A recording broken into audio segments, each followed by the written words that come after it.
కలియుగ వైకుంఠం తిరుమలలో భక్తుల రద్దీ కొనసాగుతోంది. ఇవాళ ఉదయం విఐపి విరామ దర్శన సమయంలో ప్రముఖులు శ్రీవారిని దర్శించుకుని మొక్కులు చెల్లించుకున్నారు. ఏపీ పర్యాటక శాఖ మంత్రి కందుల దుర్గేష్, తెలంగాణ ఎంపీ రఘునందన్ రావుతో పాటు సినీ నటుడు చరణ్ రాజ్ విడివిడిగా స్వామివారి సేవలో పాల్గొన్నారు.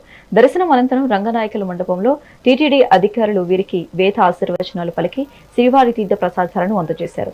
స్వామివారిని దర్శించుకోవడం పట్ల ప్రముఖులు హర్షం వ్యక్తం చేశారు.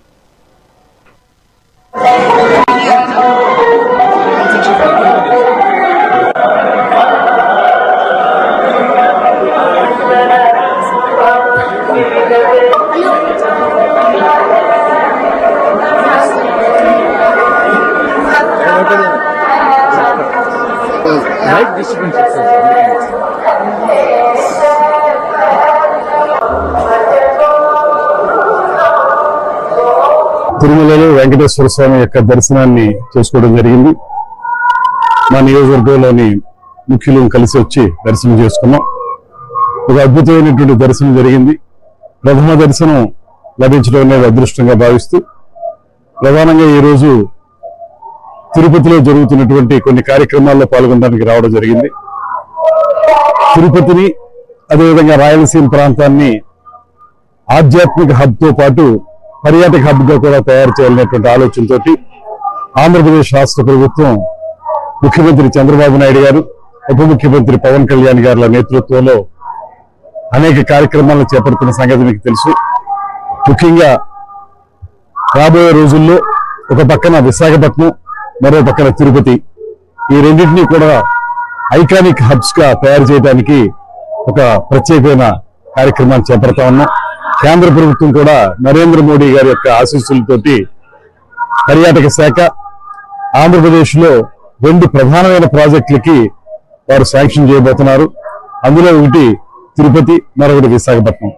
ఈ 2 ప్రాంతాల్లోనూ కూడా పర్యాటక హబ్ గా తయారు చేసి ఇక్కడ వచ్చిన వాళ్ళు ఒక 2-3 రోజులు ఉండే విధంగా వసతి సౌకర్యం కల్పించాలనేటువంటి ఆలోచనతోటి ఈ మధ్యకాలంలో తీసుకొచ్చినటువంటి ప్రత్యేక పాలసీ ద్వారా ప్రైవేట్ భాగస్వామ్యాన్ని ఆహ్వానిస్తున్నాం. తిరుమలలో వెంకటేశ్వర అధికారం కోల్పోయిన తర్వాత భూమి మీదకి వచ్చిన తర్వాత కూడా కొంతమందికి జ్ఞానోదయం కలిగిస్తలేడు. అందుకనే ప్రభు అయిన వెంకన్న స్వామిని నేను కోరుకుంటుంది ఏంటంటే, అట్లాంటి మూర్ఖులకి సనాతన ధర్మాన్ని నాశనం చేస్తాం, సనాతన ధర్మాన్ని నిర్మూలిస్తామని మాట్లాడేటువంటి వెధవలకి మంచి బుద్ధిని ప్రసాదించమని ఆ భగవంతుని సందర్భంగా ప్రార్థిస్తా ఉన్నాను.